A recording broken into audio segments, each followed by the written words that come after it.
Recording number 232 భాగవతము వివరంగా చెప్పుకుంటూ ఉన్నాము. పంచమ స్కంధంలో 24వ పద్యం నుంచి చెప్పుకుంటూ ఉన్నాము. ఆగ్నేధ్రుని పరిపాలనము అని మనకి ఇక్కడ హెడ్డింగ్ ఉన్నది. తండ్రైన ప్రియవ్రతుడు వైరాగ్యంతో ఉన్నాడు.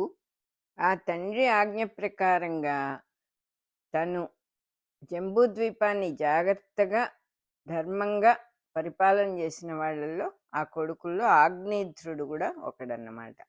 ప్రజలందరూ తన బిడ్డల్లాగానే చూసుకున్నాడు ఆగ్నేధ్రుడు. శ్రద్ధతో వాళ్ళందరినీ ఎంతో ఆదరిస్తూ చాలా కాలం ప్రభువుగా రాజుగా ఉన్నాడు. జంబూద్వీపమే మూలాధారానికి మాతృక. మనిషి శరీరంలో మూలాధారానికి జంబూద్వీపమే మాతృక అన్నమాట. అందులో ప్రవర్తించటం కోసం మనిషి గృహస్థాశ్రమాన్ని తప్పకుండా స్వీకరించాలంటే పెళ్లి చేసుకొని పిల్లల్ని కనటం, ఒక గృహస్థుగా ఉండటం, బాధ్యతలన్నీ చేసుకోవటం అనేది తప్పకుండా చెయ్యాలి. ప్రజల్ని కొడుకుల్లాగా పరిపాలించాడు అంటే అర్థం ఏంటంటే ఒక గృహస్థ అయి మంచి పిల్లల్ని చక్కగా పెంచే దీక్ష కూడా తప్పకుండా మనిషి అనేవాడు చెయ్యాలి అని. అంటే పెళ్లి చేసుకోవటం, పిల్లల్ని కనటం, మంచి వాళ్ళుగా పెంచటం అనేది కూడా ఒక బాధ్యత అన్నమాట మనిషికి. ఇట్లా పరిపాలిస్తూ అతను ఒకరోజు ఆగ్నేధ్రుడు పిల్లలు కావాలి అని కోరుకున్నాడు. ఆ కోరికతో మందర పర్వతం దగ్గరికి వెళ్ళాడు. మేరు పర్వతమేమో సహస్రారానికి, మందర పర్వతమేమో మూలాధారానికి సంకేతాలు. మందర పర్వతం దగ్గరికి వెళ్ళాడు అంటే మూలాధారాన్ని చేరుకున్నాడు అన్నమాట ఒక విధంగా. అంటే పిల్లలు కావాలనే కోరిక రాగానే అక్కడికి వెళ్ళటం అనేది మానసికంగా న్యాచురల్. అది మందర పర్వతం దగ్గర అతను ఏం చేశాడంటే చాలా శ్రద్ధతో సృష్టికర్తను ఎంతో అద్భుతంగా ఆరాధించాడు బ్రహ్మదేవుణ్ణి. బ్రహ్మదేవుడు సంతోషించి ఏం చేశాడంటే తన సన్నిధిలో సంగీతం పాడుతూ ఉన్న పూర్వచిత్తి అనే అప్సరసను ఈ ఆగ్నేధ్రుడి దగ్గరికి పంపించాడు. ఆవిడ దిగి వచ్చి ఈయన ఉన్న వనంలో ఆ పూల తీగలన్నీ చూసుకుంటూ, ఆ రంగురంగుల పూలన్నీ చూసుకుంటూ ఆ గుబుళ్లలో విహరిస్తూ ఉన్నది. ఆవిడ మనోహరంగా అక్కడ తిరుగుతూ ఉన్నదన్నమాట. ఆ చెట్లని అల్లుకోనున్న రంగురంగుల పూల తీగలున్న పొదరిళ్లలో విహరించిందిట. అక్కడ జంటలుగా విహరిస్తూ ఉన్న పక్షులు, నీటి కోళ్ళు, కలహంసలు మొదలైన పిట్టల మధ్యలో అవన్నీ జంటలు జంటలుగా తిరుగుతూ ఉన్నాయి. వాటి మధ్యలో తిరిగింది. ఇవన్నీ సింబాలిక్ గా, అంటే ఇంకో తోడు కావాలి అనుకునే వాడికి ఇవన్నీ ఇంకా కొంచెం ప్రేరేపిస్తాయి కదా, అందుకని చెప్తూ ఉన్నారు క్లియర్గా.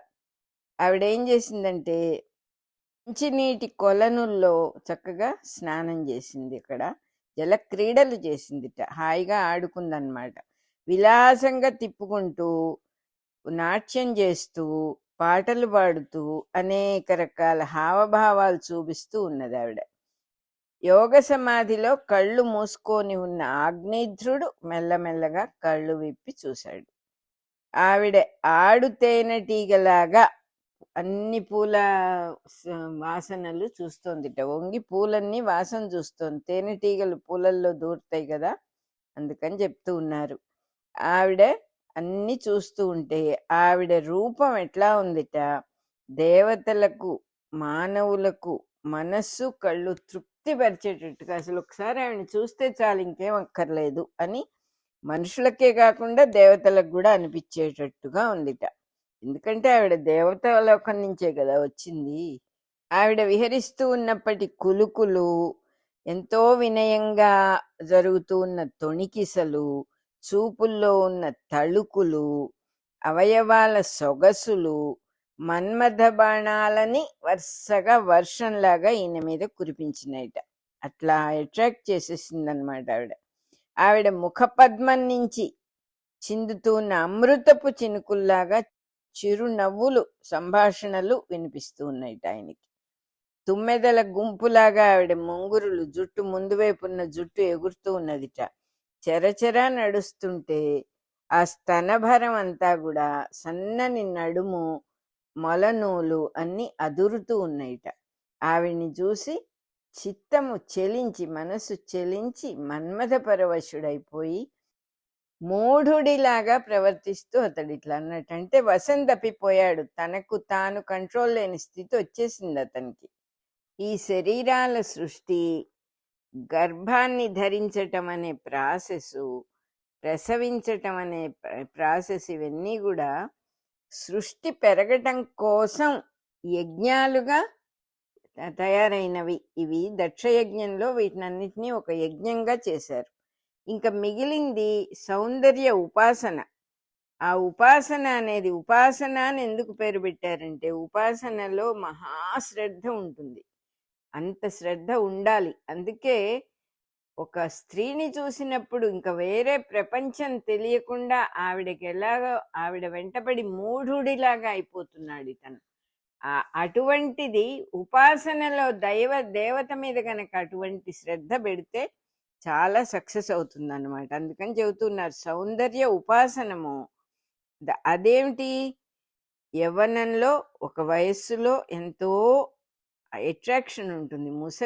ముసలివాళ్ళని ఆకర్షించరే, అలాగే చిన్నపిల్లలకు కూడా ఎంత సౌందర్యవతి ముందుకొచ్చినా వాళ్ళకే మనసు చెల్లించదు కదా. ఇద్దరూ యవ్వనంలో ఉండాలి.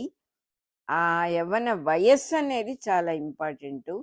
శృంగార రసానుభూతి అనేది కూడా ఆ సృష్టిలో ఏమీ లేకుండా ఏదో ఒక కార్యక్రమం లాగా, మెషిన్స్ లాగా పిల్లల్ని కనిపడేయటం కాకుండా సౌందర్యోపాసనం అనేది ఆ చక్కని ఒక ఆకర్షణ అనేది ప్రజలకు కూడా కావాలి అనిపించి చెయ్యాలి. కానీ ఏ పనైనా ఏదో ఒక బాధ్యతగా చేయటం అనేది సరైన పద్ధతి కాదు. కాబట్టి ఏదో మందు మింగినట్టు మింగటం కాదు కదా. అందుకని ఇదంతా పెట్టారన్నమాట సృష్టిలో. ఆకర్షణ అనేది చక్కగా ఉంటేనే మంచి పిల్లలు పుట్టటము, చక్కగా జరగటము అనేటటువంటిది పెట్టారు. చతుర్ముఖుడు ఇక్కడ శృంగారానికి, సౌందర్యానికి, యవ్వన వయస్సుకు ఒక అధిదేవతను, ఒక అప్సరసను సృష్టించాడు. దీంతోనే ప్రజాసర్గం అనేది, ప్రజలు పెరగటం అనేది ముద్దు ముచ్చటలుగా జరుగుతుంది. లేకపోతే ఇంత ఆనందం ఉండేది కాదు సృష్టిలో అని చెప్తూ ఉన్నారు. మనకి ముఖ్యంగా తెలియంది ఏంటంటే యవ్వనంలో ఉన్నప్పుడు ఆ యవ్వనం పోతుంది. కొన్నాళ్ళైతే ఇంత అట్రాక్షన్ ఉండదు నాకు, ఒకళ్ళనొకళ్ళు ఫిజికల్ అట్రాక్షన్ ఉండదు. దీన్ని ధర్మంతో నిలబెట్టుకోవాలి అనే విషయం మనకి ఆ వయసులో తెలియదు. ఆ వివేకము అనేది లేకపోవటమే మూఢత్వం. చెప్తూ ఉన్నాడనమాట. మూఢుడిలాగా పరవశుడైపోయాడు అని. పరవశుడైపోయి అడిగాడు, నువ్వెవరు, ఏం కావాలని ఇక్కడికి వచ్చావు, ఎవరి కోసం వచ్చావు ఈ పర్వతం మీదికి, ఇక్కడ ఉంటూ ఉన్న వన దేవతవా నువ్వు, లేకపోతే మన్మధుడు ప్రసరింపజేస్తున్న మాయవా, ఒక మాయగా వచ్చావా నా మీదికి? నా తపస్సు అంతా కూడా సారం అయిపోయి ఒక జిస్ట్ అయిపోయి నీ రూపంలో వచ్చిందేమో అనిపిస్తోంది. మన్మధుడు ఎక్కుబెట్టి దించిన విల్లు నువ్వు పట్టుకొచ్చి ఇక్కడ వనమృగాలను ఏమన్నా చూస్తూ తిరుగుతున్నావా? నీ నిజస్వరూపం నాకు చెప్పు. నిన్ను చూడంగానే నా మనసులో మన్మధుడే వచ్చాడు. మన్మధుడి బాణాల్లాగా వాడిగా తళుకుమంటున్న నీ చూపులు నా మనస్సును కలత పెడుతున్నాయి అన్నాడు. మన్మధుడి సామగానాలు చదువుకునే శిష్యుల్లాగా తుమ్మెదలు పాటలు పాడుతున్నాయి. వాటి మీద పుష్పవృష్టి కురుస్తున్నట్టుగా, పూలవాన కురుస్తున్నట్టుగా నీ వాలు జడ మీద నువ్వు పెట్టుకున్న పూలు కూడా రాలి పడుతున్నాయి. నీ కాలి అందెలు శబ్దం చేస్తుంటే ఆ శబ్దము ఢక్కానాదంలాగా నా గుండెలలో ప్రతిధ్వనిస్తూ నాకు అదటు పుట్టిస్తోంది. కడిమి పూల రంగుతో ప్రకాశిస్తూ ఉన్న నీ బట్టలు, నువ్వు వేసుకున్న బట్టల కాంతిలో నుంచి బయటికి ప్రకాశిస్తూ ఉన్న కాంతులన్నీ కూడా తరివి నా కళ్ళని కప్పుతున్నాయి. నీ నడుం వెదికి చూసినా కూడా కనిపించనంత సన్నగా ఉంది. ఏనుగు కుంభస్థలాల్లాంటి నీ స్తనాలు ఆ నడుం మీద ఎట్లా నిలుపుకొని నడుస్తున్నావా అనిపిస్తోంది. అంటే ముందే చెప్పారుగా మూఢత్వం అనేది. మూఢత్వంలో, పరవశత్వంలో అనేకం మాట్లాడుతున్నాడు. కుంకం పువ్వుతో సుగంధాలన్నీ నువ్వు చక్కగా అలంకరించుకున్న నీ వక్షస్థలం బిగువు ఎంతో అద్భుతంగా ఉంది, వర్ణించలేనట్టుగా ఉంది. ఏ లోకం నుంచి వచ్చావు? నేను ఏ లోకంలోనైనా నీ రూపాన్ని చూడటం గాని, ఎవరైనా చెప్తే వినటం గాని ఇంత మటుకు జరగలేదే. నీ అందమైన ఆకారము, నీ సుకుమారత్వము, వినోదమైనటువంటి నీ లీలలు, నువ్వు చేస్తూ ఉన్న పనులు, నీ విహారాలు ఎంతో మనోహరంగా మనస్సును హరించేవిగా ఉన్నాయి. నీవి లోకాలకి రావటం ఎంతో అపరిమితమైన పుణ్య సంపద వల్లనే అనిపిస్తోంది. నీ చిరునవ్వు మొహాన్ని ఎన్నోసార్లు చూసి చూసి నేను ఆశలు పెంచుకుంటూ ఉన్నాను నీ మీద. మచ్చలేని చంద్రుడిలాంటి నీ ముఖము కాంతితో కళకళలాడిపోతోంది. నువ్వు సాక్షాత్తు విష్ణు కళవే అని నాకు అనిపిస్తోంది అన్నాడు. నీ చెవులకు పెట్టుకున్న ఆభరణాలు తళుక్కుమంటూ ఉన్నాయి. చక్రవాక పక్షుల జంటను చూసి భయపడుతూ తిరుగుతున్న గండు మీనాలతో, నల్లని ముంగురులు అనబడే తుమ్మెదల గుంపులతో, పలువరస కాంతులతో ఒక చక్కటి కోనేటి శోభలాగా నీ ముఖం రంజిల్లుతూ ఉన్నది. పిల్లగాలికి బట్ట పక్కకెళ్ళిపోతుంటే అది కూడా నువ్వు సర్దుకోకుండా నీ చూపులని ఎక్కడో ప్రవర్తింపజేస్తూ ఉంటే తుమ్మెదలు ఎగురుతూ ఉన్నట్టుగా ఉంది. నీ జుట్టంతా కూడా ముడిపెట్టుకోవటం మర్చిపోయి వదిలేసినట్టున్నావు. ఈ బంతి ఆట మీద ఎంతో ఆసక్తితో బంతి ఆడుకుంటూ నువ్వు అటు ఇటు పరిగెత్తుతున్నావు. అందుకే అన్నీ మర్చిపోయావు. ఎంతో తపస్సు చేసుకునే వాళ్ళైనా సరే వాళ్ళ తపస్సులన్నీ కూడా నీ రూపంతో కప్పిపుచ్చేస్తున్నావు. ఏం తపస్సు చేసి నువ్వు ఇంత చక్కదనాన్ని సంపాదించావు? పోనీ నాతో కలిసి ఇక్కడ తపస్సు చేసి ఈ సంసారాన్ని వృద్ధి పొందించవచ్చు కదా. నిన్ను విడిచిపెట్టలేకపోతున్నాను నేను. చతుర్ముఖుడే నాకు ప్రత్యక్షమై నిన్ను వరంగా ఇచ్చాడు నాకు అని నమ్ముతున్నాను. నీ చెలికత్తెలందరూ కూడా నేను చెప్పిన మాటకు ఒప్పుకుంటారు అనుకుంటున్నాను. లేదా నువ్వెక్కడికి వెళ్తావో అక్కడికి నన్ను కూడా తీసుకెళ్ళు అంటూ ఈ రకంగా స్త్రీలకు అనుకూలంగా ఉండే విధంగా అనేక రకాల వాచాలత్వం చూపిస్తూ ఉన్నాడు ఆగ్నేయుద్రుడు. వాచాలత్వం అంటే పిచ్చి పిచ్చిగా మాట్లాడటం అన్నమాట. చిత్రమైన సంభాషణలు చేస్తూ ఉన్నాడు. స్త్రీల మనస్సును ఆకట్టుకునే విధంగా వాచాలత్వం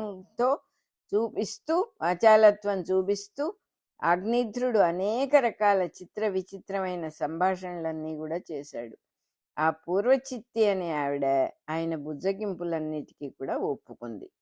వీరశ్రేష్ఠుడైన అతని బుద్ధి ఎంతో శ్రేష్ఠుడు, వీరుడు, మంచి బుద్ధి గలవాడు, రూపం, శీలం, ఔదార్యం, విద్య, వయస్సు, సంపద, ఈ లక్షణాలన్నీ ఆవిడకు కూడా నచ్చినాయి. సో ఆవిడ కూడా ఒప్పుకుందన్నమాట. బ్రహ్మ సృష్టిలో భౌతిక సౌందర్యం అంటే ఫిజికల్ బ్యూటీ అనేది ఆకర్షణ, శృంగార భావాలు, యవ్వనం, యూత్ అనేది చాలా ముఖ్యం. ఇవన్నీ కూడా ఆకర్షణకి కారణాలయ్యి సంసారాన్ని విస్తరింపజేసుకోవటానికి ఇవన్నీ అవసరము. సృష్టి పెరగాలంటే ఒకళ్ళ మీద ఒకళ్ళకి ఆకర్షణ కలగడం అనేది చాలా అవసరం. కాబట్టి ఆ బ్రహ్మదేవుడు ఈ సృష్టి అంతా చేశాడనమాట.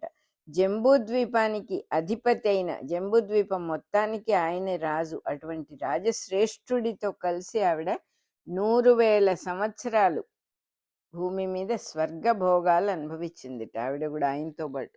అంటే అర్థం ఏంటంటే 100,000 సంవత్సరాలు అనేది శరీరం ధరించిన జీవులందరూ కూడా చక్కగా శృంగారం మొదలైన గుణాలన్నిటితో ఈ సృష్టికాలం మొత్తం మోహంతో జీవించటం నేర్చుకున్నారు అని అర్థం. వేల సంవత్సరాలంటే ఎప్పటికీ అది అలాగే ఉండిపోయింది అని. భూమిని 9 వర్షములుగా విభజించుట అని ఇక్కడ హెడ్డింగ్ ఉంది. పూర్వచిత్తి వల్ల ఆగ్నేయుద్రుడికి 9 సంవత్సరాల్లో 9 మంది కొడుకులు పుట్టారు. వాళ్ళు హరివర్షుడు, ఇలావృతుడు, రమ్యకుడు, హిరణ్మయుడు, కురువు, భద్రాశ్వుడు, కింపురుషుడు, నాభి, కేతుమాలుడు అనేవాళ్ళు అన్నమాట. ఆవిడ వాళ్లను ఇంట్లోనే వదిలేసి ఆగ్నేయుద్రుని కూడా వదిలేసి బ్రహ్మలోకానికి వెళ్ళిపోయింది. మొట్టమొదటి మానవ శరీరాల్ని ధరించిన ఈ జంట ఈ భూమి మీద 9 విధాలైన మనుష్య జాతులకు కారణమైనారు. 9 రకాలైన మానవ సృష్టి జరిగింది అని అర్థమట. ఆగ్నేయుధ్రుడి కొడుకులు 9 మంది కూడా తల్లి వల్ల మంచి శరీర బలం ఉండి తండ్రి ఆజ్ఞ తీసుకొని జంబూద్వీపాన్ని 9 వర్షాలుగా విభజన చేశారుట. ఒకడు ఒక్కొక్క వర్షాన్ని పరిపాలించాడు. వ్యక్తిగత భౌతిక శరీరంలో వీళ్ళు 9 మంది కూడా ప్రసవానికి ముందున్న 9 నెలలుట. ఈ సంఖ్యలన్నీ ఎప్పుడు సింబాలిక్ గానే ఉంటాయి కదా. ఆగ్నేయుధ్రుడు పూర్వచిత్తి వల్ల పొందిన కామం యొక్క అనుభవం ఇంకా తృప్తి పడలేదు ఆయన. సృష్టి మొదటి నుంచి ఇప్పటి అంటే అర్థం ఏంటి? సృష్టి మొదటి నుంచి ఇప్పటి వరకు కామం అనేది ఎప్పుడు ఎవరికి తృప్తి పొందకుండా నిత్య నూతనంగానే కనబడుతుంది వాళ్ళకి. అది ఎప్పటికీ అలాగే ఉంటుంది అని అర్థం అన్నమాట. అతడు ఇప్పటికీ పూర్వచిత్తినే తలుచుకుంటూ వేదం ప్రకారం చేయవలసినవన్నీ చేస్తూ తను చేసిన పుణ్యకర్మలకు సరిపోయేటట్టుగా బ్రహ్మలోకంలో నివసిస్తూ ఉన్నాడు. ఆయన తర్వాత నాభి మొదలైన 9 మంది కొడుకులు మేరు కూతుళ్లను 9 మందిని పెళ్లి చేసుకున్నారు. కింపురుషుడు ప్రతిరూప అనే ఆవిడ్ని పెళ్లి చేసుకున్నాడు.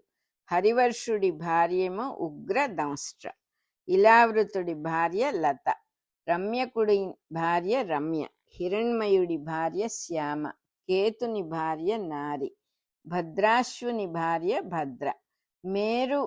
మేరువు యొక్క కూతుళ్ళుట ఈ 9 మంది కూడా. వాళ్ళని మన ఆగ్నేయుధ్రుడి కొడుకులు పెళ్లి చేసుకున్నారు. ఆ కొడుకుల్లో నాభి అనే అతను తన భార్య అయిన మేరుదేవితో కలిసి సంతానం కావాలి కాబట్టి శ్రద్ధాభక్తులతో వాసుదేవుణ్ణి పూజ చేశారట. ప్రవర్గములు అనే ధర్మాన్ని ఆచరిస్తూ శ్రద్ధతో పరిశుద్ధములైన ద్రవ్యాలన్నిటినీ, ఆ వస్తువులన్నిటినీ, పూజా సామాన్లని చక్కగా పరిశుద్ధమైన వాటిని అన్నీ ఒక చోట పూజా ప్రదేశంలో పెట్టుకొని సరి అయిన కాల నిర్ణయం, ఈ టైంకి మొదలు పెట్టాలి అని నిర్ణయం చేసుకొని చక్కటి మంత్రజ్ఞానం ఉన్నటువంటి ఋత్విక్కులందరినీ పిలిచి పుష్కలంగా వాళ్ళకి దక్షిణలన్నీ ఇచ్చి విధి విధానంగా ఆరాధించి విష్ణుదేవుణ్ణి మెప్పించారు. అంటే నిత్య జీవితంలో, రోజు డే టు డే లైఫ్లో, జీవితంలో గృహస్థాశ్రమానికి కావలసిన వస్తు సామగ్రి అంతా సమకూర్చుకోవడం. మనం అదే చేస్తాం కదా, ఎంత శ్రద్ధగా చేసుకుంటాం. ఇల్లు వాకిలి శుభ్రం చేసుకుంటాం, ఇల్లు వాకిలి ఏర్పరచుకొని పరిశుభ్రంగా ఉంచుకుంటాం. శ్రద్ధతో ఇల్లు వాకిలి తీర్చుకోవటం మొదలైన కార్యక్రమాలన్నిటికీ కావలసిన శాస్త్రాలను కూడా నా మనుష్య జాతి కనిపెట్టారుట. ఇంకా ఏ విషయాలు ఆహారాలకు, విహారాలకు, ఆరోగ్యానికి పనికొస్తాయి, ఏవేవి పనికిరావనే శాస్త్రాలు కూడా కనిపెట్టారు. పనులు చేసి పెట్టడానికి ఎవళ్ళు నమ్మకమైన వాళ్ళు, ఎవళ్ళు కాదో, ఎటువంటి వాళ్ళ చేత ఇంటి పనులు చేయించుకోవాలో, దానికి ఎంత ప్రతిఫలం ముట్టజెప్పాలో, ఇట్లాంటి లెక్కలన్నీ కూడా నేర్చుకున్నారు. ఈ శాస్త్రాలన్నిటినీ జాగ్రత్తగా వాడుకుంటూ వైరాగ్యంతో నారాయణుడికి సమర్పణగా కర్మలాచరిస్తూ తరించే విద్య కూడా నేర్చుకున్నారు. అంటే స్కిల్ఫుల్గా కర్మబంధం లేకుండా బతికి తరించటం కూడా నేర్చుకున్నారు. అంటే కొత్తగా మనుష్య జాతి వచ్చి వాళ్ళు ఇవన్నీ నేర్చుకున్నారు. వాళ్ళ శ్రద్ధాభక్తులకు ఎంతో సంతోషించాడు నారాయణుడు. ఈ మేరుదేవి నాభి అనే వాళ్ళ శ్రద్ధాభక్తులకి చక్కని స్వరూపంతో ఆ దంపతులిద్దరికీ కూడా దర్శనం ఇవ్వాలి అని సంకల్పం చేసుకున్నట్ట నారాయణుడు. అంటే భగవంతుడికి స్వరూపం అనేది లేదు, మన కోసం, జీవుల కోసం ఆయన ఒక చక్కని రూపాన్ని ధరించి, మనం ఇప్పుడు ఎవరమైనా హిందువుల్లో ఇంకా కొంతమంది మిగతా మతాల్లో కూడా విష్ణువు అంటే ఏమిటి అనే ఆకారాన్ని ఎవరైనా ఊహించుకోగలుగుతారు. అట్లా ఎస్టాబ్లిష్ అయిపోయినాడు భగవంతుడు అందరిలో కూడా. శివుడు అంటే ఏమిటని తెలుసు, బ్రహ్మ అంటే ఏమిటని తెలుసు, గణపతి అంటే ఏమిటి, ఎలా ఉంటాడని తెలుసు, సరస్వతీదేవి ఎలా ఉంటుందని అందరికీ తెలుసు, లక్ష్మీదేవి ఎలా ఉంటుందని అందరికీ తెలుసు.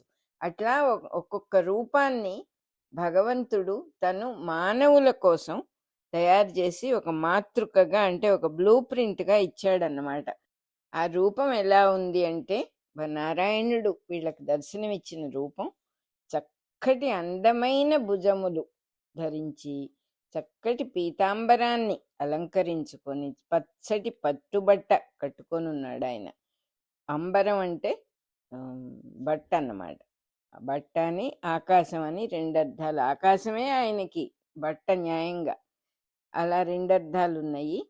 అలా పీతాంబరం అలంకరించుకొని వక్షస్థలంలో శ్రీవత్సము అనే పుట్టుమచ్చ ఉన్నదిట ఆయనకి. ఆయన హృదయానికి కౌస్తుభమణి అని పేరుట. ఆ కౌస్తుభమణి అనే హృదయంలో లక్ష్మీదేవి ఎంత అందంగా ఉంటుందో ఆ అందమైన లక్ష్మీదేవిని ముద్రించుకున్న వక్షస్థలంతో ఆయన హృదయంలో లక్ష్మీదేవి ఉంటుందన్నమాట. అంతేకాకుండా శంఖము, చక్రము, గద, పద్మము, ఖడ్గము మొదలైన దివ్యమైన ఆయుధాలన్నిటినీ కూడా ఆయన ధరించి ఉన్నాడుట. మనకి మానవులకి ఏమేమి అవసరం అవుతాయో అవన్నీ కూడా ఆ మాతృకలో ఆ బ్లూ ప్రింట్లో వచ్చేసినాయి చక్కగా. ఏ ఆయుధాలు మనం వాడతామో అవన్నీ ఆయన ఫస్ట్ తను ధరించి అంటే మానవులకి ఏది అవసరమో అటువంటి రూపం ధరించి వచ్చాడు. నాభి మేరుదేవి అనే వాళ్ళ దగ్గరికి నవరత్నాలతో ఉన్న చక్కని బంగారు కిరీటం తళుక్కుమంటూ తన కాంతిని చుట్టూతా స్ప్రెడ్ చేస్తూ ఉన్నదిట. చెవలకు కుండలాలు, నడుంకి మొలనులు, నడుంకేమో చక్కటి బంగారు మొలత్రాడు కట్టుకున్నాడు, చెవలకేమో చక్కని కుండలాలు బంగారపు కుండలాలు పెట్టుకున్నాడు.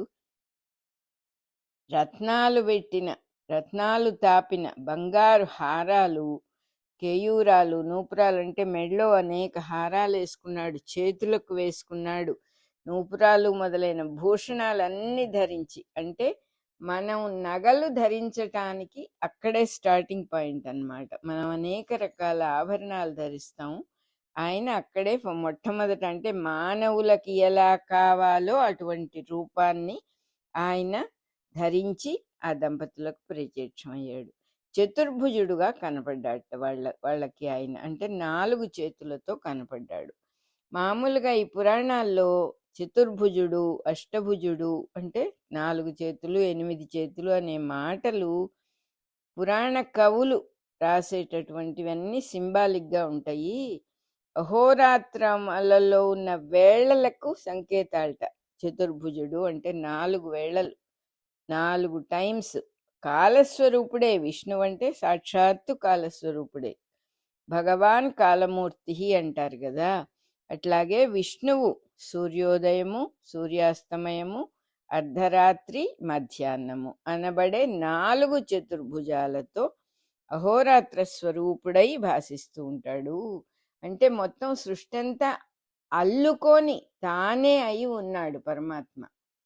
అటువంటప్పుడు ఇవన్నీ సింబాలిజమ్సే. ఈ నగలు పెట్టుకొని ఈ మనిషి శరీరంతో ఎందుకు వచ్చి కనపడ్డాడు ఆయన అంటే నెక్స్ట్ జరగబోయే మానవ సృష్టికి చక్కని అవయవాలు, అందమైన శరీరాలు, తర్వాత ఆభరణాలు ఇవన్నీ ఉండటానికి ఆయన సింబాలిజం అన్నమాట. అట్లాగే చతుర్భుజాలు అంటే ఇంకా ఏది సృష్టించబడని సమయం కాబట్టి పగలు, రాత్రి, మధ్యాహ్నము, అర్ధరాత్రి అనేవి కూడా సృష్టించబడాలి కాబట్టి అన్ని సంకేతాలుగా అన్ని సింబాలిక్గా ధరించి వచ్చాడు ఆయన. అందుకే మాతృకగా అని చెప్పారంటే బ్లూ ప్రింట్ ఒకటి తెచ్చేశాడు మనుషులకు అవసరమయ్యేటటువంటి అద్భుతమైన బ్లూ ప్రింట్. అమావాస్య, పూర్ణిమ, శుక్లాష్టమి, కృష్ణాష్టమి అనే చతుర్భుజాలు. కాలస్వరూపాన్ని విభజించగలిగిన వాడు ఆ పరమాత్మే కాబట్టి, తన స్వరూపమే కాబట్టి ఆయన అలా వచ్చాడు. అమావాస్య, పూర్ణిమ, శుక్లాష్టమి, కృష్ణాష్టమి అనే చతుర్భుజాలు. అవి కూడా 4 చేతులు. ఆ భుజాలతో 7 రోజులు ఒక వారము ఆ లెక్కన నెల అనేటటువంటి స్వరూపంతో భాషించాడు. మాస స్వరూపుడై వచ్చాడనమాట. ఇంకా ఏమేమి ఉన్నాయి ఆయనలో? ఉత్తరాయణము, దక్షిణాయనము, ఉత్తర విషువము, దక్షిణ విషువము అనే చతుర్భుజాలు. ఈ చతుర్భుజాలు 4 చేతులు అనే దానికి సృష్టిలో 4 ఏమేమి ఉన్నాయో అవన్నీ ఆయన ఒక బ్లూ ప్రింట్ చేసి తెచ్చాడనమాట. ఇందులో వివరాలన్నీ కూడా ఈ పంచమ స్కంధంలో ద్వితీయాశ్వాసంలో 83వ పద్యం నుంచి 94వ పద్యం దాకా వర్ణించబడిన జ్యోతిశ్చక్రమూర్తి అని వర్ణించారట. అందులో అన్ని వివరంగా ఉన్నాయి అని రాశారు ఇక్కడ. ఇట్లా ప్రత్యక్షమైన పరమేశ్వరుణ్ణి చూచి ఎంత క్లియర్గా రాస్తున్నారో ఇక్కడ. భగవంతుడు ఒక్కడే, విష్ణువు వేరు, నారాయణమూర్తి వేరు, పరమేశ్వరుడు వేరు అని కాదు. పరమేశ్వరుడు అనే మాటకు ఒక అర్థం ఉంది. ఆ పరమేశ్వరుడు అనే మాటకి మానవులందరూ పూజింపదగినవాడు, మానవులందరినీ పాలించేవాడు. ఈశ్వరత్వం అంటే అధికారం, ఆయన ఒక అధికారి. ఈ రకంగా ప్రత్యక్షమైన పరమేశ్వరుణ్ణి చూశారు వాళ్ళు. ఎన్ని ఉన్నాయి ఆయన శరీరంలో అంటే, మొట్టమొదట ఒక మానవ శరీరము, ఫిజికల్ బాడీ లాగా ఆయన కనపడ్డాడు. ఆ ఫిజికల్ బాడీ మొత్తం రాబోయే మానవ సృష్టికి అంతటికీ కూడా బ్లూ ప్రింట్ అన్నమాట, మాతృక అన్నమాట. చక్కగా ప్రత్యక్షమైన వాడిని చూసి అక్కడున్న వాళ్ళందరూ కూడా పేదవాడికి పెన్నిధి చూసినట్టుగా ఉన్నదిట. పెన్నిధి అంటే ఒక పెద్ద పెద్ద నిధి. ఆ నిధి చూసినప్పుడు పేదవాడు ఏమనుకుంటాడు? అమ్మయ్యా, ఇంకా నా కష్టాలన్నీ తీరిపోయినాయి అని అనుకుంటాడు కదా. అలా వాళ్ళందరూ పరమేశ్వరుని చూసి అక్కడున్న వాళ్ళందరూ విపరీతంగా ఆనందించి తలలు వంచి ఇట్లా స్తుతి చేశారట.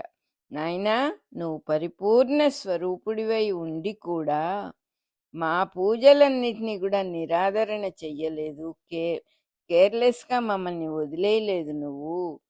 నువ్వు పరిపూర్ణ స్వరూపుడివి. మేమెంత నిన్ను స్తుతించటానికి పెద్దలు ఎట్లా చెప్పారు ఆ విధంగా మేము నీ చరణాలను, నీ పాదాలనే తలుచుకుంటూ సేవ చేసుకుంటూ ఉంటాను నాయనా. మేమిప్పుడు నిన్ను స్తుతి చేయటానికి కూడా మహిమ తెలిసి కాదు నిన్ను స్తుతి చేయటం. మేము పెద్దవాళ్ళు చెప్పిన దాంట్లో మాకు అర్థమైనంతలో దాన్ని బట్టి ఇంత మాత్రంగా మేము నేను స్తుతి చేయగలుగుతున్నాము. భాగవత మార్గాన్ని ఉపదేశించిన పెద్దవాళ్ళందరూ కూడా ఈ భూమి మీద ఉన్న ప్రతి రూపము భగవంతుడి, విష్ణువు యొక్క క్రీడా రూపాలే, ఆడుకోవటానికి ఆయన వచ్చిన రూపాలే. ఆయనే ధరించి వచ్చాడు ఈ రూపాలన్నీ కూడా. అందులో ముఖ్యంగా మనిషి రూపం అనేది భగవంతుడి పరిపూర్ణ స్వరూపానికి అదే అసలైన విగ్రహ రూపం. భగవంతుడి విగ్రహ రూపమే మనిషి యొక్క ఆకారము అని ఉపదేశిస్తారు పెద్దవాళ్ళు. అంటే ఇప్పుడు మనకి ప్రూవ్ అవుతోంది. మాతృకగా వచ్చాడు నారాయణుడు అంటే మొత్తం శరీర భాగాలన్నీ ఎలా ఉండాలో ఆ రూపాన్ని ధరించి, మనం ఎటువంటి నగలు ధరిస్తూ ఉన్నామో అటువంటి నగలు ధరించి, మనకు రాత్రిళ్ళు పగళ్ళు కాలస్వరూపాన్ని ఎలా విభజన చేసి మనం జీవిస్తూ ఉన్నామో అటువంటివన్నీ ధరించి ఆయన వచ్చాడు.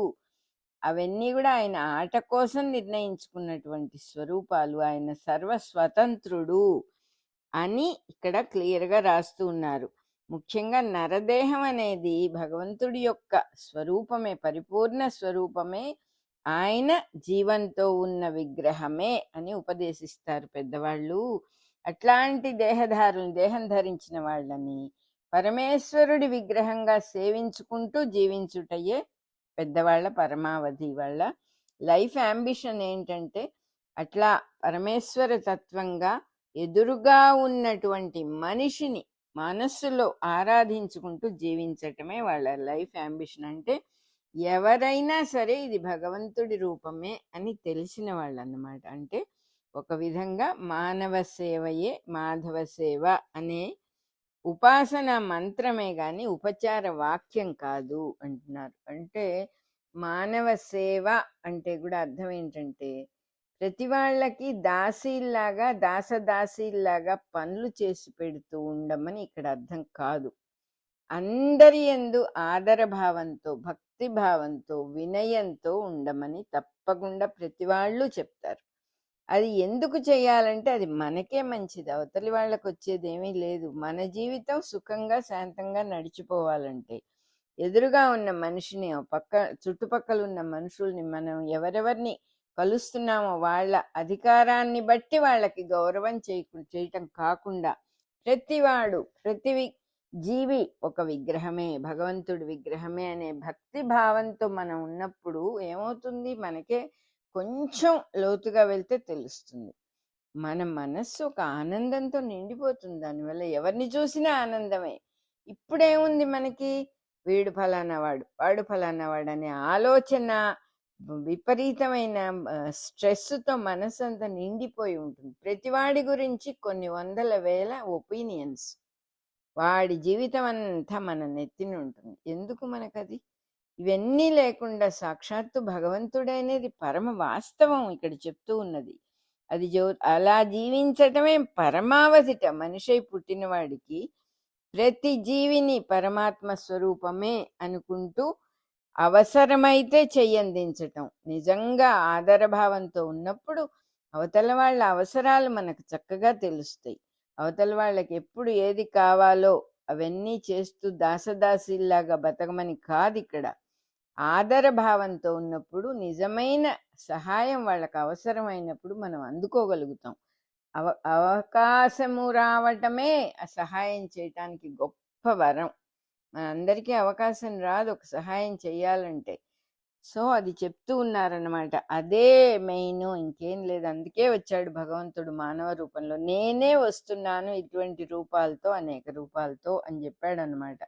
ఇంకా చెప్తూ ఉన్నారు వీళ్ళు, స్వామి సంసారంలో ముఖ్యంగా మనస్సులన్నీ కూడా ఆసక్తిగా ఉన్న వాళ్లకు నువ్వు కనపడవని అంటారు. నువ్వు హృదయాల్లో ఈశ్వరుడివై నివసిస్తూ ఉండి ప్రకృతికి పురుషుడికి కూడా భిన్నంగా విడిగా పురుషోత్తముడుగా ఉన్నావు న్యాయంగా. ఈ లోకంలో ఉన్న పేర్లు రూపాలన్నీ నీవేను. అయినా కూడా నీకు సంబంధించకుండా, అంటే అతుక్కొని ఎక్కడ అటాచ్మెంట్ మమకారం అనేది లేకుండా పురుషోత్తముడిగా ఉన్నావు నువ్వు. ఈ లోకంలో అన్ని రూపాలు నీవే. అయినా కూడా నీకు సంబంధించినట్టుగా ప్రపంచానికే సంబంధించినట్టు పేర్లు రూపాలు బంధుత్వాలు మా ఇష్టాయిష్టాల ప్రకారం వాడుకునే మూర్ఖులం నాయనా మేము. మాకు నీ తత్వం నిరూపించటం సాధ్యం కాదు. సంసార బంధంలో ఇరుక్కున్న వాళ్ళ జీవితాలు ఇలా ఉంటాయి. సంసారం అంటే ఏమిటి ఇక్కడ?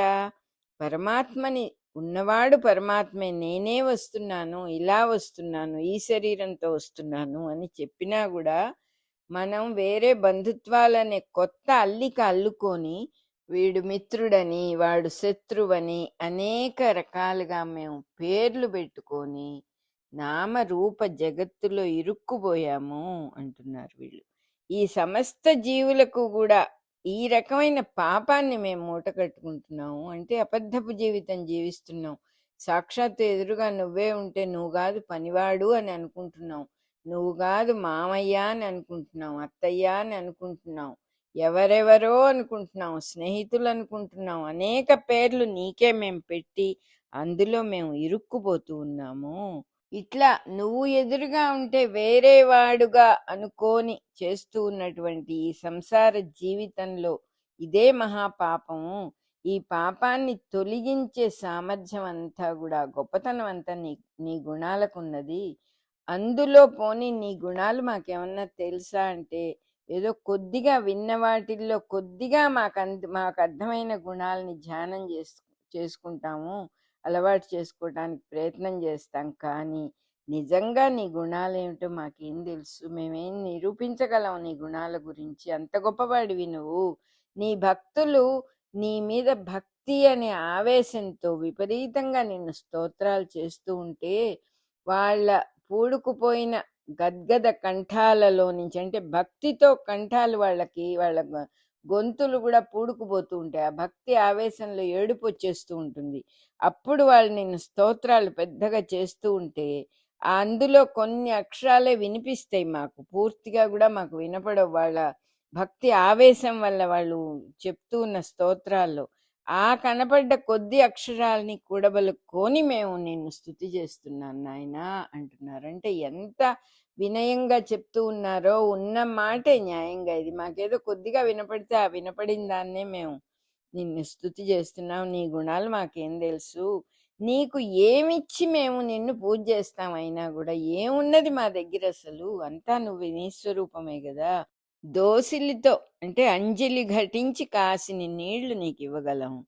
కొన్ని లేత చిగురుటాకులు తులసి దళాల్ని నవనవలాడుతూ ఉన్న పచ్చికను నీకు ఇవ్వగలం. దాంతోనే నువ్వు తృప్తి పెడుతున్నావు. అది కూడా నువ్వు సృష్టించిందే కదా, మేమేమీ తెచ్చుకోలేం కదా. దేహంలో ఉన్న నారాయణుడికి ఆయనే సాక్షాత్తు అతిథిలాగా వచ్చాడు అనే పూజ్యభావంతో మంచినీళ్లు గాని, ఒక కూర గాని, ఒక భోజన పదార్థం గాని పెట్టగలం. పాలిచ్చే పశువుల రూపంలో ఉన్న నారాయణుణ్ణి చూచి, అంటే ఎలా పశువుల్ని ఎలా చూసుకోవాలో కూడా ఇక్కడ చెప్తూ ఉన్నారు. పశువులు, ఆవులు, బర్రెలు పాలిస్తాయి, గేదెలు ఇచ్చినప్పుడు వాటికి గడ్డి వేస్తాం మనం. అప్పుడు ఏం చేయాలట? పాలిచ్చే పశువుల రూపంలో ఉన్న నారాయణుణ్ణే చూడాలి. నారాయణుడే ఉన్నట్ట న్యాయంగా, అక్కడ వేరే వస్తువు ఉండే అవకాశం లేదు కదా. ఆ నారాయణుణ్ణి ప్రేమగా చూడాలట. చూసి ఎంతో ప్రేమతో పచ్చగడ్డి కొంచెం పెట్టగలం మేము అంటున్నారు వీళ్ళందరూ సజ్జనులు కాబట్టి ఆ పాలిచ్చే పశువుల్ని కూడా నారాయణుడి స్వరూపము అని భావించి చేస్తూ ఉన్నారట. కానీ ఆ పశువుల రూపంలో ఆకాస్తకే నువ్వు సంతోషపడుతున్నావు. ఇట్లాంటి భావన కేవలం ఒక భావరూపమైన పూజా విధానం, భాగవత సంప్రదాయమైన పూజా విధానం అంట ఇది. ఈ భావంతో చేసేదంతా కూడా పూజే కదా న్యాయంగా. దానికే పరమాత్మ ఎంతో సంతోషిస్తాడు. అటువంటప్పుడు ఆ జీవుల రూపంలో అతను సంతోషిస్తూ ఉన్నాడు. ఇ- ఇది లేనప్పుడు ఏమవుతుంది? ఈ భావం లేనప్పుడు రాతి విగ్రహాలు, కర్ర విగ్రహాలని పూజించటం అనేది దంభం అవుతుంది. అంటే గొప్ప కోసం చేసే పని అవుతుందిట. అందరం మేము గుడికి వెళ్తామండి ప్రతిరోజు. మా ఊళ్ళో ఒక చెక్కతో మంచి విగ్రహం మా ఇంట్లో ప్రతిష్ఠ చేసుకున్నామండి. ఇవన్నీ కూడా దంభము, గొప్పతనమే అవుతుంది, గొప్పగా చెప్పుకోవటమే అవుతుంది అని తృతీయ స్కందంలో వివరంగా చెప్పారు అంటున్నారు. నీ మీద భక్తి లేని వాళ్ళు ఎంతో విలువైన వస్తువుల్ని, ఎంతో ఖరీదైన వస్తువులు, ఎంతో వైభవంతో ఉన్న గొప్ప భోజన పదార్థాలు, మంచి మంచి సువాసనలు వచ్చే సుగంధ ద్రవ్యాలు, ఆభరణాలు అవన్నీ నీకు అర్పించి పూజ చేస్తారు. అశ్వమేధ యజ్ఞాలు కూడా చేస్తారు. ఏం చేసినా నువ్వు సంతోషించవు. ఎందుకంటే ఎదురుగా ఉన్న నిన్ను సజీవ రూపాన్ని చూడకుండా ఒక విగ్రహ రూపాల్ని పూజ చేస్తున్నారు వాళ్ళు. అందువల్ల పైగా ఎంత గొప్ప భోజన పదార్థాలు పెట్టినా, ఎంత సుగంధ ద్రవ్యాలు తెచ్చినా, ఎన్ని ఆభరణాలు నీకు సమర్పించినా అవన్నీ వాళ్ళు ఎక్కడి నుంచి తెచ్చారు? నీ సృష్టే కదా. నువ్వు చేసిన సృష్టిలో వస్తువుల్ని నీకే, మీ ఇంటికి వచ్చి మీ ఇంట్లో వస్తువులు మీకే పెడతామండి అంటే ఏం మర్యాదగా ఉంటుంది? మనం ఒప్పుకుంటామా అసలు? ముందర భగవంతుడు ఒప్పుకుంటున్నాడు కానీ, మనం ఏం చేసినా కూడా తన బిడ్డల్లాగా భావించి ఒప్పుకుంటున్నాడు కానీ, మనం ఒప్పుకుంటామా ఎవరైనా అట్లా చేస్తే? ఆయన సృష్టిలో వస్తువుల్ని గొప్పవన్నీ ఏరి ఆయనకి ఇవ్వటం అనేది ఎంత మటుకు అద్భుతమైన విషయం, గొప్ప విషయం ఇక్కడ. అందుకే నువ్వు ఎంత గొప్ప పూజలు చేసినా నువ్వు సంతోషించవు. నువ్వు స్వభావంగానే సర్వకాలాల్లోనూ సర్వరూపాలతోనూ ప్రత్యక్షం అవుతున్నావు. నీ స్వభావం ఏంటంటే సర్వత్రా ఎప్పుడు అన్ని రూపాలతో నువ్వే ఉండటం నీ స్వభావం. అబ్బా ఎంత బాగా చెబుతున్నారు ఇక్కడ. అది ఆయన స్వభావం అంట. ప్రతి రూపంతో ఆయనే ఉంటాడు. అటువంటి వాడివి నువ్వు. అట్లాంటప్పుడు ఇంతకన్నా వేరుగా ప్రత్యక్షం అవ్వటం అనేది అసలు ఎలా ఉంటుందో మాకు తెలియటం లేదు. ఏమో నిన్ను కోరి పూజలు తపస్సులు చేస్తారట నువ్వు కనపడాలని. వేరే రూపంతో కనపడాలా వాళ్ళకి? అన్ని పురుషార్థాల రూపంలో నువ్వు మా మా మనస్సుల్లోనే ప్రసన్నుడు అవుతున్నావు కదా, ప్రత్యక్షం అవుతున్నావు కదా. నిన్ను తలుచుకుంటే చాలు మాకు కనపడుతున్నావు కదా లోపల. మా హృదయాల ఆనందం రూపంలో కూడా నువ్వు మాలో ఉన్నావు కదా. యజ్ఞాలు యాగాలు చేసినందువల్ల నీకు తృప్తి కలగదు అని మాకు తెలుసు. అయినా కూడా ఈ పూజలు ఉత్సవాలు మేము చేయటం, యజ్ఞాల్ని ఆచరిస్తూ ఉండటం, మా కోరికలు తీర్చుకోవటానికే నువ్వు ఏర్పాటు చేశావు. అసలు ఈ సిస్టమ్ ఎందుకు వచ్చిందంటే, మేము కోరికలతో చేసే పనులు మాకు కావాలి కాబట్టి నువ్వు సృష్టించావు యజ్ఞాల్ని యాగాల్ని అంటున్నారు. మా మేలే మాకు తెలియని మూర్ఖులం, మాకేది మంచిదో కూడా మాకు తెలియదు. నువ్వే దయతో పరిపాలిస్తూ మేము అడిగినవి కాకుండా మాకు కావాల్సిన వాటిని ఇస్తున్నావు నువ్వు. ఇహము పరము, ఈ లోకంలోను పరలోకంలోనూ కూడా సంబంధించిన సుఖాల విషయంలో కూడా నీ అనుగ్రహం ఇలాగే ఉన్నది. మా మంచి కోరే నువ్వు ఏదైనా చేస్తున్నావు అని చెప్తూ ఉన్నారు భగవంతుడితో వీళ్ళు. 232లో ఫస్ట్ పార్ట్ అయిపోయింది. మనం ఇక్కడ 48వ పద్యం దాకా 48th పద్యం దాకా చెప్పుకున్నాము. మళ్ళీ సెకండ్ పార్ట్లో చెప్పుకుందాం. రికార్డింగ్ నెంబర్ 232, ఇది సెకండ్ పార్ట్ అన్నమాట. 49వ పద్యం దగ్గర నుంచి చెప్పుకుంటున్నాము. ఇప్పుడు మేము మిమ్మల్ని పూజించాం కాబట్టి ఓ పరమాత్మ, ఓ పరమేశ్వర అని ఇంకా కూడా వాళ్ళు స్తుతి చేస్తూ ఉన్నారు. ఆయన మనుష్య రూపంతో మంచి చక్కని అందమైన శరీరం ధరించి, మనకందరికీ కూడా ఉంటుంది డౌట్, భగవంతుడు మనిషిలాగా వీళ్ళు బొమ్మలేస్తారే, విగ్రహాలు పెడతారే, ఇవన్నీ ఎందుకు అంటే, ఆయనే ఫస్ట్ టైము తను ఆ శరీరాన్ని పర్టికులర్గా ఈ రూపంతో, నారాయణమూర్తి రూపంతో, విష్ణుమూర్తి రూపంతో ధరించి, అంటే శంఖచక్రాలు, చతుర్భుజాలు, చక్కని నగలు, అందమైన శరీరము, ఇవన్నీ కూడా ధరించి ఆయన కనపడ్డాడు. ఈ మేరువు నాభి అనేటటువంటి దంపతులకు ఆయన కనపడ్డాడు. అందువల్ల ఆయనతో వీళ్ళు మాట్లాడుతూ ఉన్నారు. చుట్టూతో చాలా మంది ఉన్నారు ఆ దంపతులకు. వాళ్ళు రాజుగారి భార్య కాబట్టి వాళ్ళందరికీ కూడా కనపడ్డాడు ఆయన. అప్పుడు వీళ్ళు మాట్లాడుతూ ఉన్నారు. ఏమి చెబుతూ ఉన్నారు వీళ్ళు? నిన్ను పూజ చేశాం కాబట్టి ఇప్పుడు నువ్వు అనుగ్రహం చూపించావని మేము అనుకుంటే అది మా తెలివి తక్కువతనమే. మేము పూజ చెయ్యకపోయినా కూడా నువ్వు ఆ కరుణార్ద్ర దృష్టి మా మీద ఎప్పుడు ప్రసరిస్తూనే ఉంటుంది. అంటే అర్థం ఏంటి? ఏదో బాగా డబ్బులు ఇచ్చి పొగడిన వాళ్ళని మటుకే భగవంతుడు బాగా చూస్తాడండి. బాగా పూజలు చేసి, బాగా పెద్ద పెద్ద నివేదనలు పెట్టి, ఆయనకు అట్లా చేసిన వాళ్ళనే ఆయన కరుణిస్తాడు అనే మాట చాలా పొరపాటు అన్నమాట. అందుకని వీళ్ళు చెప్తూ ఉన్నారు, ఈ ఋషులందరూ కూడా, మేము పూజ చేయకపోయినా కూడా నీ కృపా కటాక్షాలు, నీ దృష్టి, చక్కటి దృష్టి మా మీద ప్రసన్నత్వంతో మా మీద కరుణగా ప్రసరిస్తూ ఉంటుంది. నిన్ను కనుక్కుని నిన్ను స్తోత్రం చేయటం మా తరమా? నువ్వెక్కడున్నావో, నువ్వెలా ఉంటావో కనుక్కొని, అంటే లోపల ఒక కన్విన్సింగ్ భావన రావాలి కదా, సర్వత్రా ఉన్నది దైవమే అని తెలియాలంటే ఆయన అనుగ్రహమే కావాలి అని చెప్తూ ఉన్నారు ఇక్కడ. మా వల్ల అవుతుందా నువ్వెక్కడున్నావో కనుక్కొని నిన్ను పూజ చేయటం? పరోపకార రూపమైన దైవ పూజ అనేది భాగవతుల మార్గం. అందుకని పరోపకారం చేస్తూ దైవానికి చేస్తున్నాము అని చేస్తారట ఆ భాగవతులందరూ కూడా. అంటే పరోపకారం అంటే పరులు అని మనం అనుకుంటూ ఉన్న వాళ్ళకి ఉపకారం. అంటే పరులంటే మన దృష్టిలో ఎవరు? మన చుట్టాలు కాదు, మన స్నేహితులు కాదు, మిగతా వాళ్ళందరూ పరులే. ఆ పరులకి ఉపకారం చేసే బుద్ధి ఎట్లా రావాలి?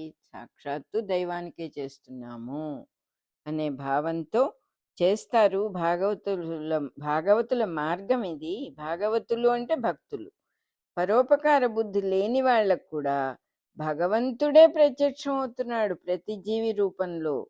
ఆ మంచి గుణం, ఆ భక్తి వినయం లేని వాళ్ళకు కూడా భగవంతుడు ప్రతి వాళ్ళ రూపంలో వాళ్ళ చుట్టూతా తిరుగుతూనే ఉన్నాడు.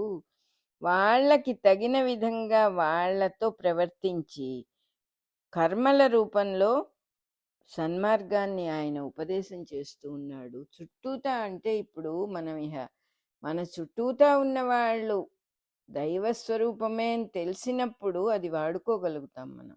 మనకు కావలసినవన్నీ మన చుట్టూతా ఉన్నవాళ్ళు మన బాగు కోసమే భగవంతుడి స్వరూపులై చేస్తూ ఉన్నారట. మనకది తెలియదు గదా! మనకి తెలియక చుట్టూతా ఎవరెవరో వేరే వాళ్ళున్నారు అని జెప్పి మనం వాళ్ళని లెక్క జేయటం లేదు. వాళ్ళని లెక్క చేసి వాళ్ళతో భగవంతుడే సాక్షాత్తు అని భావం మనం డెవలప్ చేసుకుంటే దైవాన్ని పూజించామా లేదా, ఆయన్ని లెక్క చేసామా లేదా, ఆయన భక్తులమా కాదా మనం అనే విషయాలతో ఎటువంటి సంబంధము లేకుండా అనుగ్రహిస్తాడుట అంతర్యామి అనేటటువంటి పరమాత్మ. అది చెప్తూ ఉన్నారు ఇక్కడ. రోజు పూజ చేసావా లేదా అని కాదు, పూజ చేయటం తప్పు కాదు, అట్లా అని పెద్ద గొప్ప విషయం కూడా కాదు. నీ పక్కనున్న వాడిని నువ్వు లక్ష్య పెట్టకుండా, నీ పక్కనున్న వాడికి నువ్వు సహాయం చేయకుండా, అవసరం అయినా కూడా వాడు అంటరాని వాడనో, వాడికి జబ్బనో, వాడిని ముట్టుకుంటే నీకేదన్నా అవుతుందనో ఈ భావాలన్నిటితో నువ్వు వాడి దగ్గరికి వెళ్లకుండా, వాడికి సహాయం చేయకుండా ఉండటం అనేది ఎంత పాపమో మనం ఇక్కడ అర్థం చేసుకోవాలి. వాడు అనే రూపంతో ఉన్నది సాక్షాత్తు పరమాత్మే, అంతర్యామి వస్తువే అది అని తెలుసుకోవాలి. ఆ తెలుసుకోవాలంటే నీ అనుగ్రహం ఉండాలి నాయనా.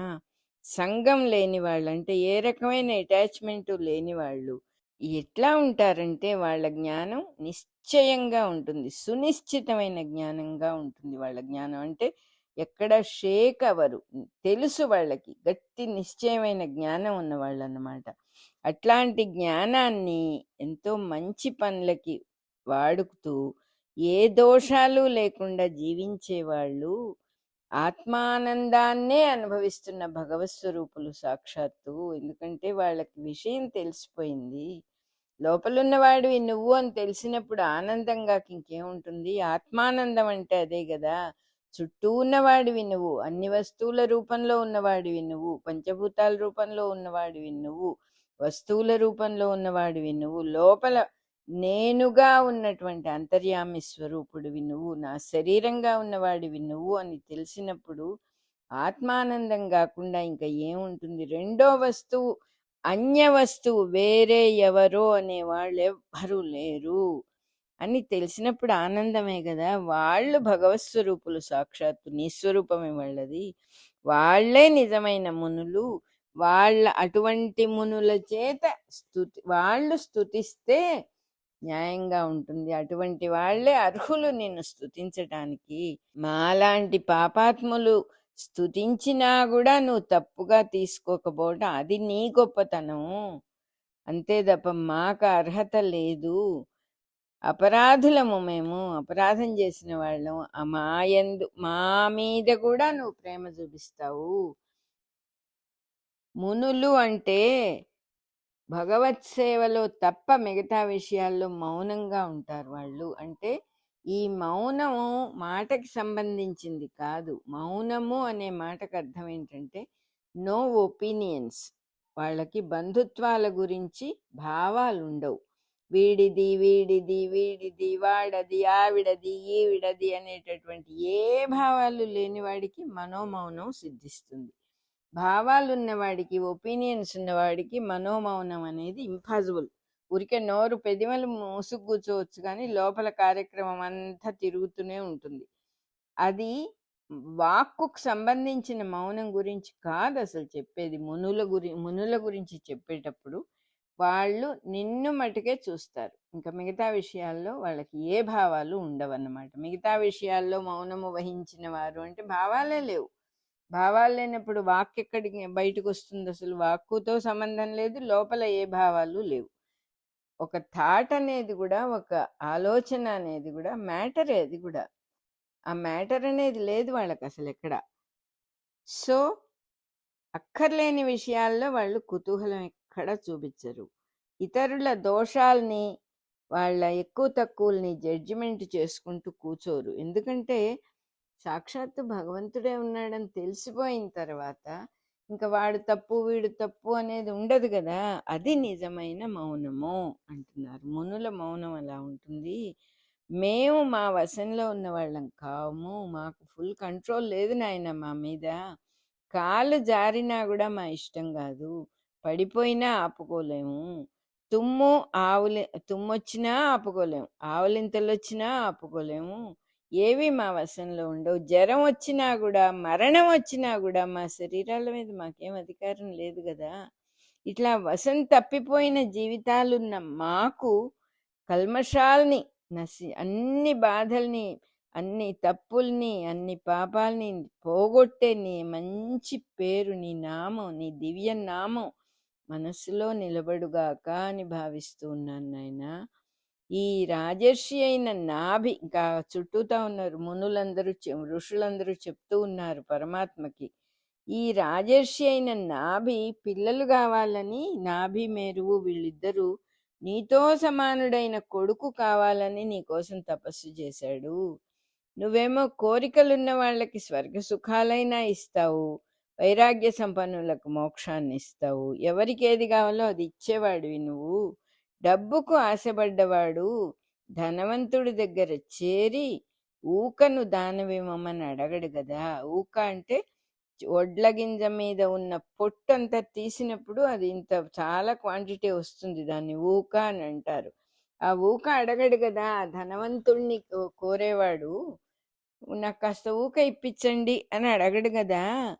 అలా అడిగినట్లుగా ఆయన నిన్ను పిల్లలు కావాలని అడుగుతూ ఉన్నాడు. నువ్వు ఎన్నో ఇవ్వగలవు, మోక్షాన్ని ఇవ్వగలిగిన నిన్ను పిల్లలు కావాలని అడగటం ఊక ధనవంతుణ్ణి ఊక ఇవ్వమని అడిగినట్టుగా ఉన్నది. జీవులకు కావలసిన వాటన్నిటినీ సృష్టి రూపంలో భగవంతుడు ఎప్పటికప్పుడు ఇస్తూనే ఉన్నాడు. అయినా కూడా మనిషి ఇంకా కోరుతూనే ఉన్నాడు. మనం కోరకపోయినా అన్నీ వస్తూనే ఉన్నప్పుడు మళ్ళీ కోరటం అనేది పొరపాటే కదా.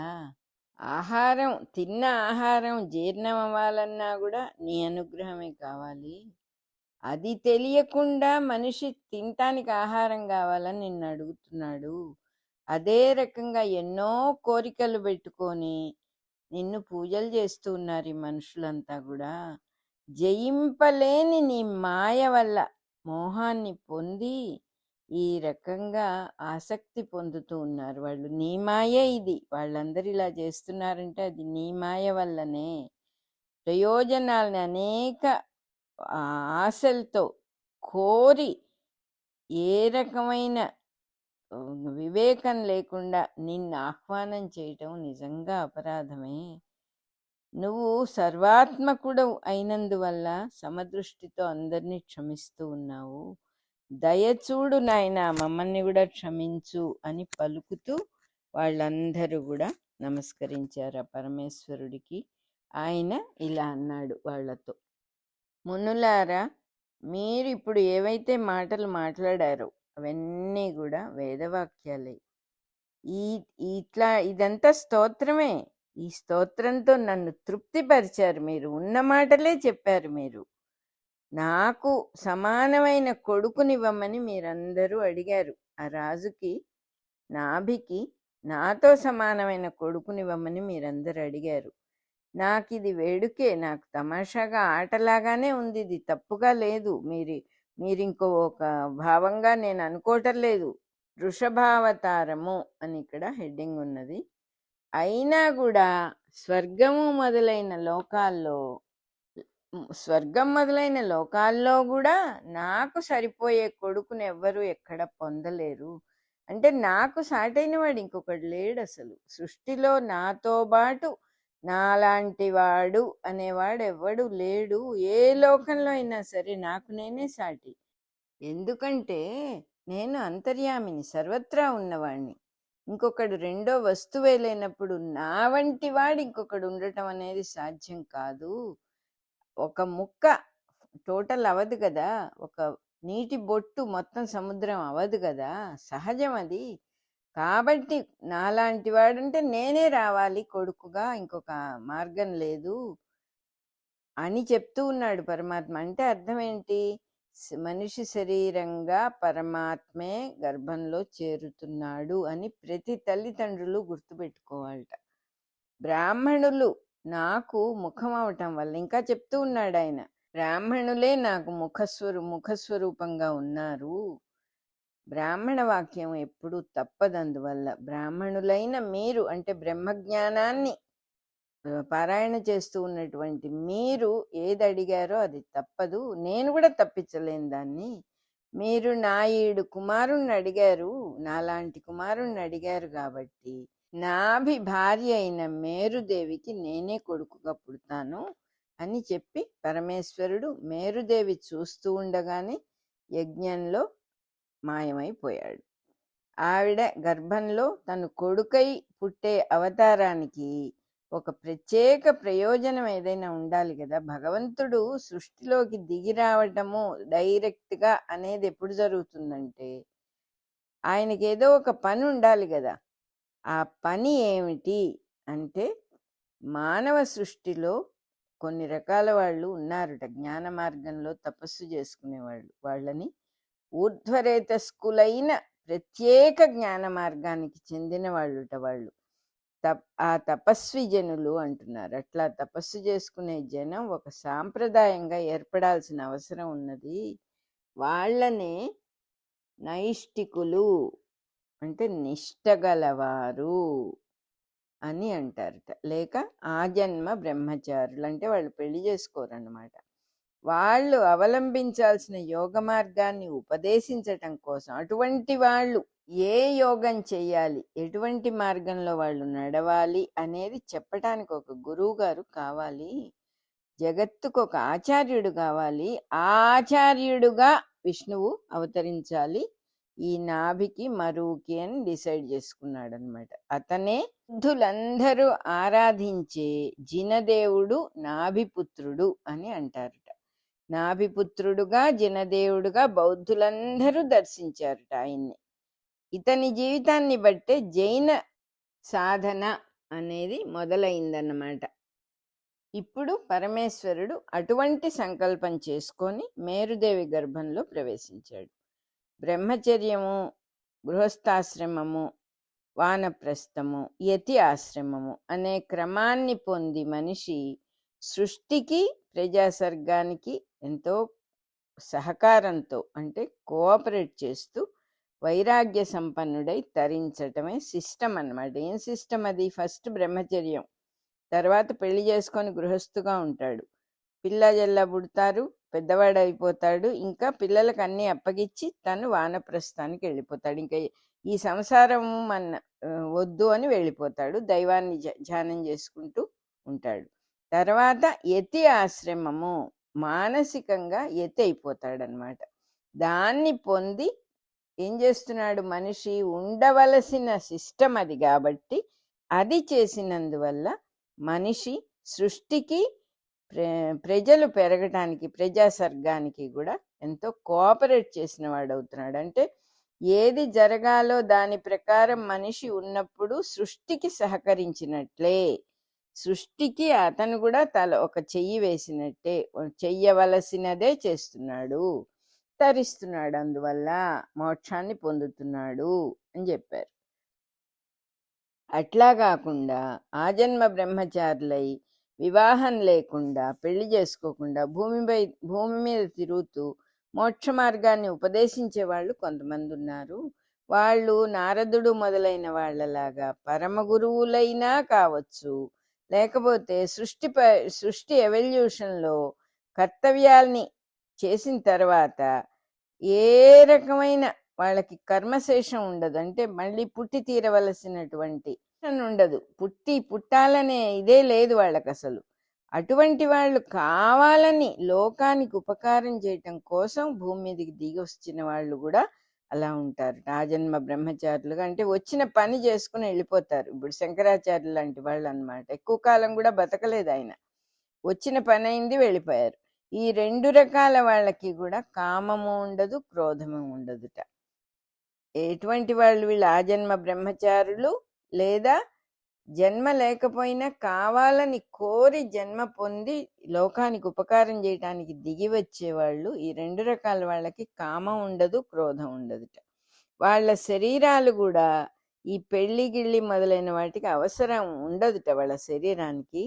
అందువల్ల అర్హత కూడా ఉండదు, చేసుకోవటం అనే అర్హత కూడా, పెళ్లికి అర్హులు కారన్నమాట వాళ్ళు. అటువంటి వాళ్లకు ఆచార్యుడిగా రావాలి అని ఇప్పుడు మేరువు గర్భంలోకి ప్రవేశించాడు పరమేశ్వరుడు.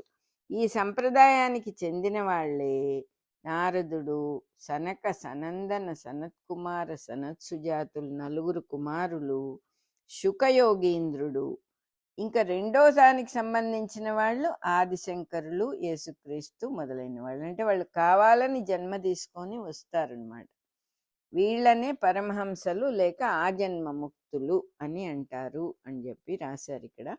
మేరు పర్వతం లాంటి స్థిరత్వంతో శ్రీహరి సమస్త లక్షణాలతో వచ్చి మేరుదేవి గర్భంలో శమదమాది గుణాలతో పుట్టాడు.